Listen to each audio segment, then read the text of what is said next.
18वीं सदी में दक्षिण भारत के बीचों बीच मैसूर का राज्य फल फूल रहा था। वोडेयार राजवंश के शासन में मैसूर अपनी दौलत और सैन्य शक्ति के लिए जाना जाता था। वोडेयार हिंदू राजा थे, लेकिन उनकी शक्ति कम हो रही थी। एक नया शख्स उभर रहा था, हैदर अली, एक चतुर सैन्य कमांडर। हैदर अली ने जटिल राजनीतिक परिदृश्य को कुशलता से संभाला।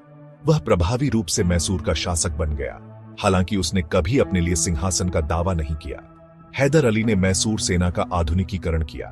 उन्होंने यूरोपीय सैन्य प्रगति से प्रेरणा लेते हुए नई तकनीकों और रणनीति पेश की।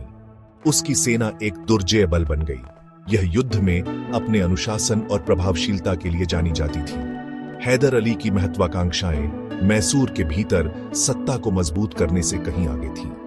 उनका उद्देश्य दक्षिण भारत में एक शक्तिशाली स्वतंत्र साम्राज्य बनाना था, जो बाहरी प्रभाव से मुक्त हो, जिसमें अंग्रेजों की बढ़ती उपस्थिति भी शामिल है। यह महत्वाकांक्षा मैसूर को ईस्ट इंडिया कंपनी के साथ टकराव की राह पर ले जाएगी। अंग्रेज, शुरू में व्यापारी, पूरे भारत में अपना प्रभाव लगातार बढ़ा रहे थे। दक्षिण भारत की नियति को आकार देने वाले संघर्षों की एक श्रृंखला का मंच तैयार था। 1600 में स्थापित ब्रिटिश ईस्ट इंडिया कंपनी व्यापार के उद्देश्य से भारत आई। वे मूल्यवान मसाले, कपड़ा और अन्य सामान चाहते थे। हालांकि समय के साथ उनकी महत्वाकांक्षाएं बढ़ती गईं।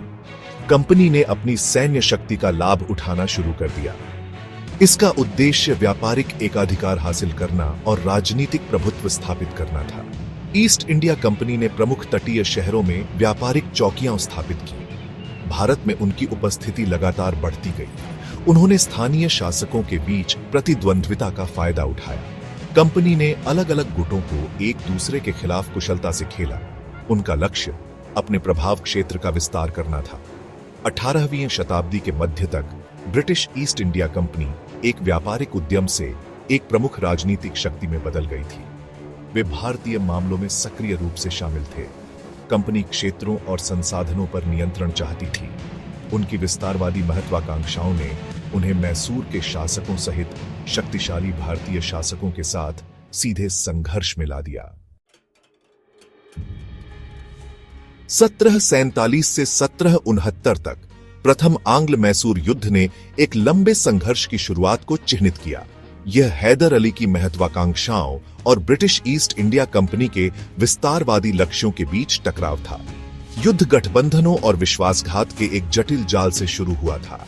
मराठों और हैदराबाद के निजाम के साथ संबद्ध अंग्रेजों ने हैदर अली को दक्षिण भारत में अपने बढ़ते प्रभाव के लिए एक दुर्जय बाधा के रूप में देखा।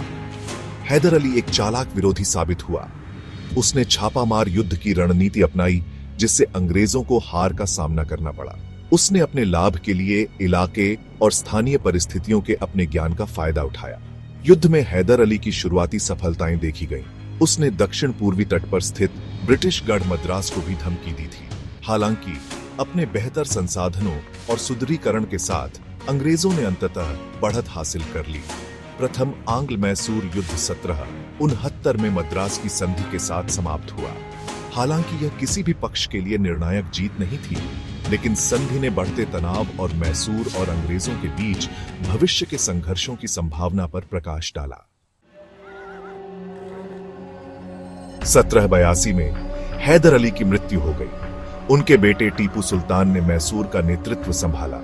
अपने साहस और सैन्य कौशल के लिए जाने जाने वाले टीपू सुल्तान को अपने पिता से ब्रिटिश विस्तार का विरोध करने का दृढ़ संकल्प विरासत में मिला। वह एक करिश्माई नेता थे जिन्होंने अपने सैनिकों को प्रेरित किया और अपने दुश्मनों में भय पैदा किया।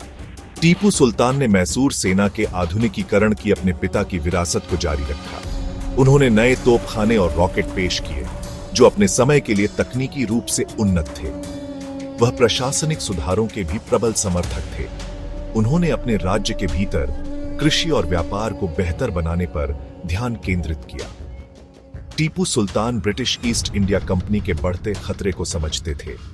उन्होंने ब्रिटिश महत्वाकांक्षाओं का मुकाबला करने के लिए भारतीय शासकों के बीच एकता की आवश्यकता को पहचाना। उन्होंने ब्रिटिश प्रभुत्व को चुनौती देने के लिए गठबंधन की मांग करते हुए अन्य भारतीय शक्तियों से संपर्क किया।